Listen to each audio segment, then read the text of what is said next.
Hello, everyone. I hope you guys are having a great day. So, it's been a while since I play on this account because last week I had a tournament, so I didn't get to actually record the games. I am on process on annotating my tournament games right now. So once I have it, I will post it on for you guys. But today we are going to be playing more rapid. So we have e4. Let's play d6. Uh, for this game, I am planning to hopefully get a Czech Pirc game. Okay, so we get f4. We might, we might not be able to actually get a Czech Pirc. Actually, we can. Actually, we can still. Okay, let's go with a plan and play c6. I think so. In my opinion, I think that this is a very underrated opening. I hope that we can get back into the Czech Pirc with the move order. So let's see. So we gotta play Queen A5. Since our opponent didn't play D4, I think that this is getting a little bit different. Okay. Yes. So we are going to be playing E5.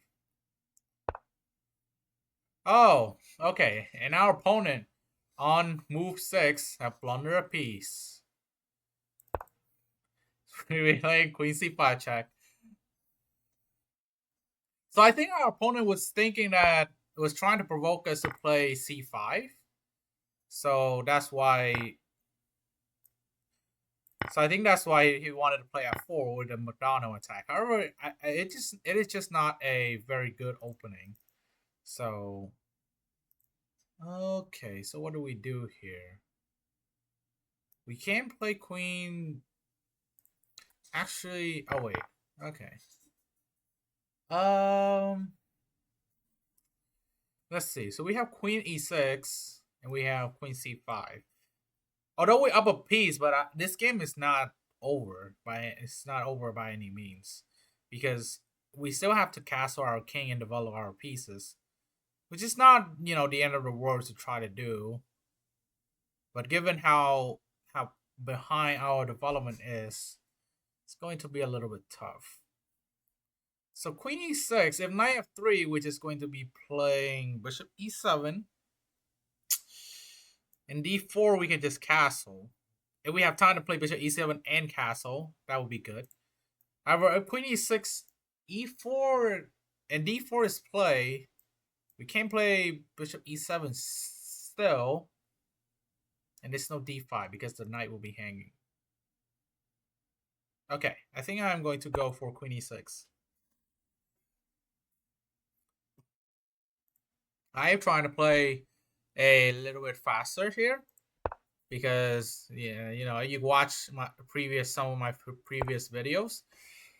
Flag on time sometimes, so I'm trying to improve on that. Trying to play quickly while giving some commentaries as well, because I would definitely analyze this game afterwards, after we finish. But I definitely want to give some thought process while playing. So we have knight f3. Now here, I think castle has nothing wrong. And I was just okay. I would just worry a little bit about knight g5. However, after castle and knight g5, we actually have queen to g4, which is a great resource. Now here, knight takes e4 looks like a tempting move. However, we have to keep in mind that we are very behind in development, and our queen and our king are on the same file. So as long as it's a pawn here is acting as basically a guard to our king and queen. So we don't want to take the pawn in order to open up this file, because once we do, not only our bishop will become more vulnerable, but also white's development will compensate for the piece down. So I think we are going to just castle and let white decide on what to do with in this position.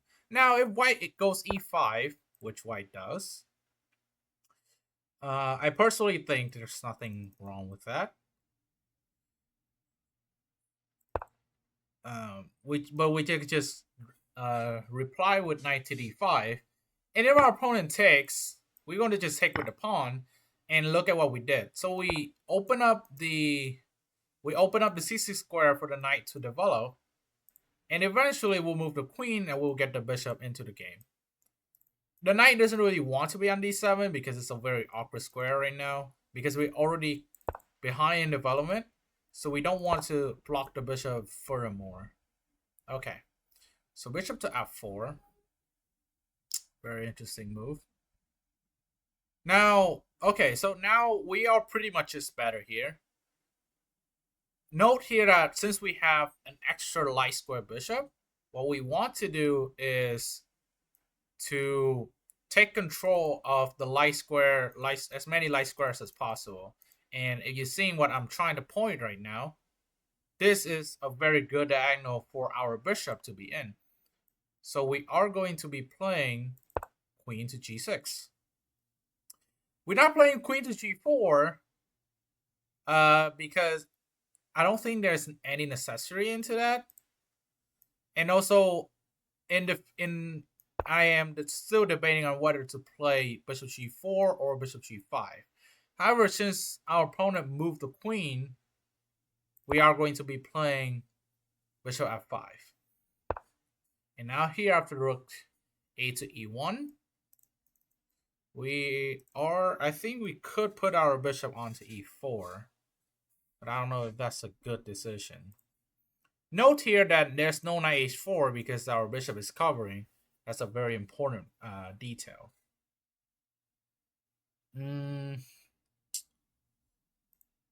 I think rook e8 looks natural, so that's why I want to play. The problem here is after rook a8, c4 could become a slight problem. And I'm trying to look at bishop e4 right now, but I'm not liking it because if the queen moves, say to f2, and then the knight goes back to d2, attacking our bishop, and suddenly we have to move the bishop again, which is not very ideal. So I think we are going to be playing rook to e8 first. And I think along the line, we can probably move the bishop back to open this file and see what our opponent is trying to respond. Okay, so a3. a3, I guess our opponent might want to play e4. b4, sorry. And that could work. We don't want to play bishop e4 and take on f3 because all that does is open up this, allows the rook to get on f3 and then and then attack on our king. So I kind of don't want that. Okay, I think I found sort of a maneuver. We have two maneuvers. We can play knight d8 into knight to e6. However, I don't think that achieves much. But I'm really liking knight a5, knight to c4 because our opponent played a3. So there's actually no b3 going on. Well, our opponent technically can play queen b2 after knight takes b3. But open up the position only helps us. So we are going to play knight a5. And now, somehow our opponent is playing really fast and we are running low on time again. So I might be so I might stop talking a little bit earlier because just to prevent losing on time. Okay. Queen to c1.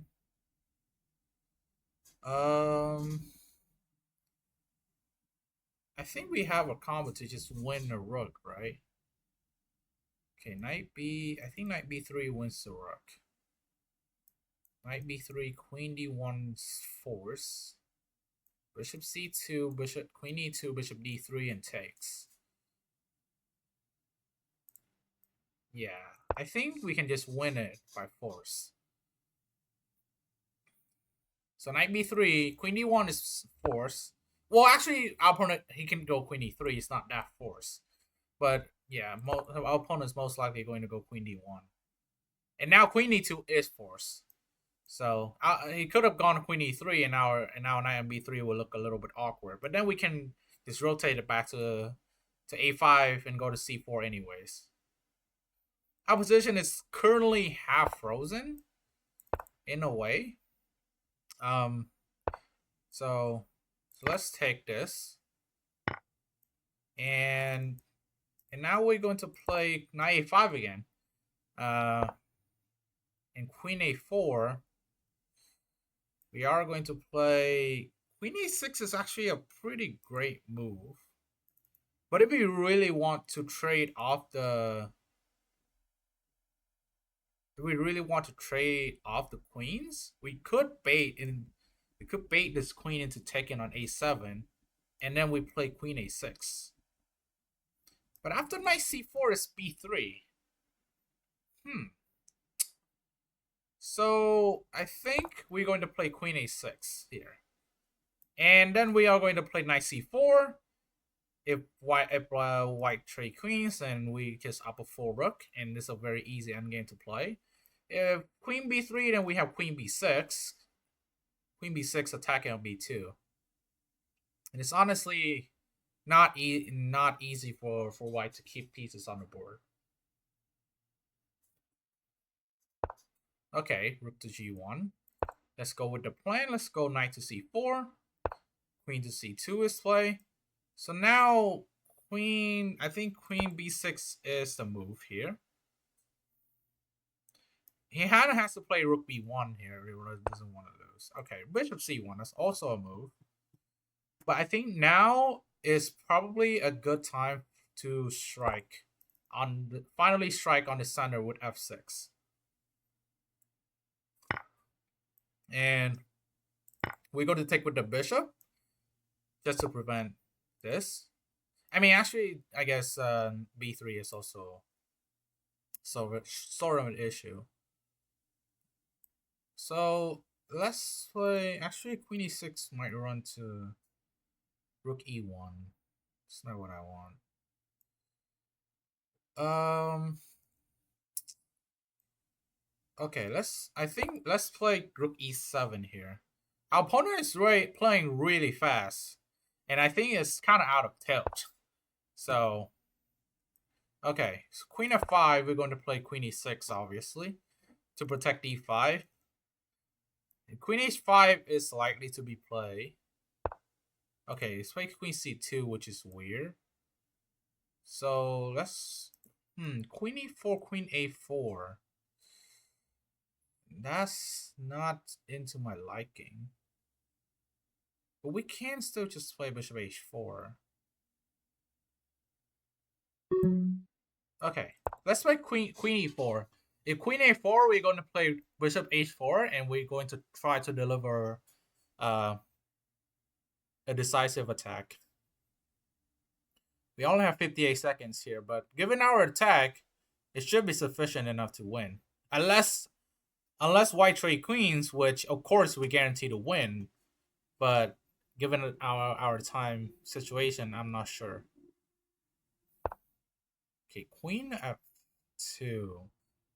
It's actually a pretty smart move. Let's play queen e2 then. This is getting like pretty hard to win. Our opponent is really resilient in terms of not trading queens at all. I mean, props to him. Because keeping the queen is probably the best way for white to play right now.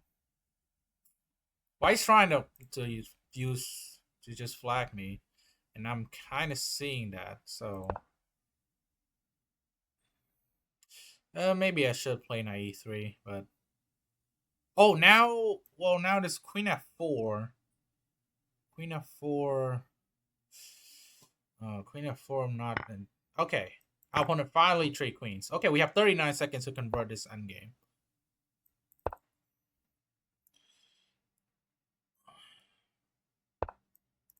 Okay, let's play knight e3. Just trying to trade this.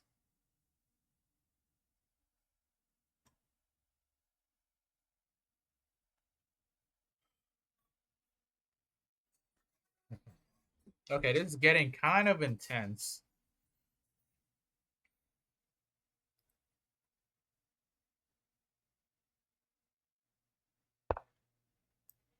Okay, let's say knight f5.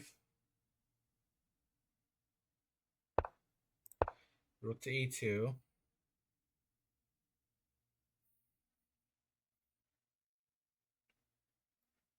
And now we're going to we look at knight h4, trying to trade up a knight. Or we could play, actually we could play knight e3. But knight h4 is stronger. Trading up because this knight is just like holding everything right now. So let's do that.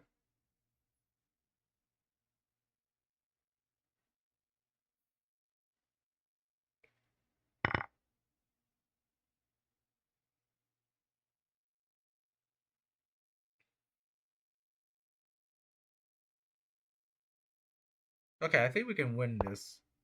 Okay, we get, so finally get this. Okay, we have a winning position. We winning this.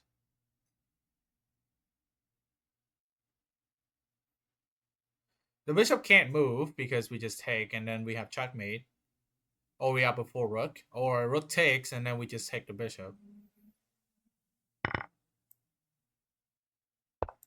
Okay, so that should be good for us. Now we take on g3. Actually, we're going to just keep our rooks on the second rank. Because, and then just move the Marshal King forward.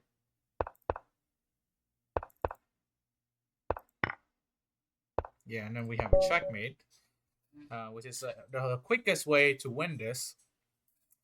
So this is a surprisingly quick game. I mean, it's not really. I guess it's not really a lot to talk about because our opponent tried to play.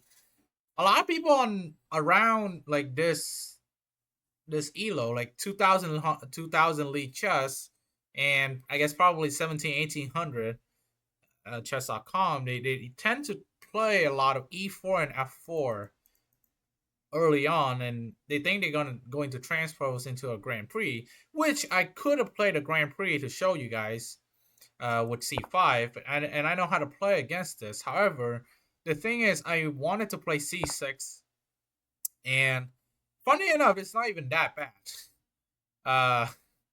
Yeah, I mean, actually, d4, the reason is d5 here. But what I was planning to do is that if our opponent played d4, then we're going to play knight f6. After knight c3, we're going to play queen to a5, and this is a main line of Czech Pirc. And we're aiming on e4 to take on e4, and after bishop d3 defending, we're going to play e5. And after knight f3, after knight f3, obviously we could play knight bd7, and after takes knight f3, we do the same thing. We could do the same thing, or we could play bishop g4. But I think going knight bd7 is fine. But this Czech Pirc line was what I wanted to show you guys, and this has been what I kind of want to play, because I think this opening is quite underrated. It is not a good opening by any. Well, it's still a decent opening.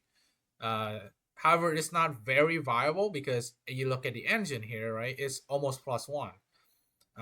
But it in the lower level, I think that this opening still contains a ton of traps that white might not be aware in the lower levels. So this is what I wanted to show. However, our opponent playing IF3, and of course here we could play D5, but why do that, right?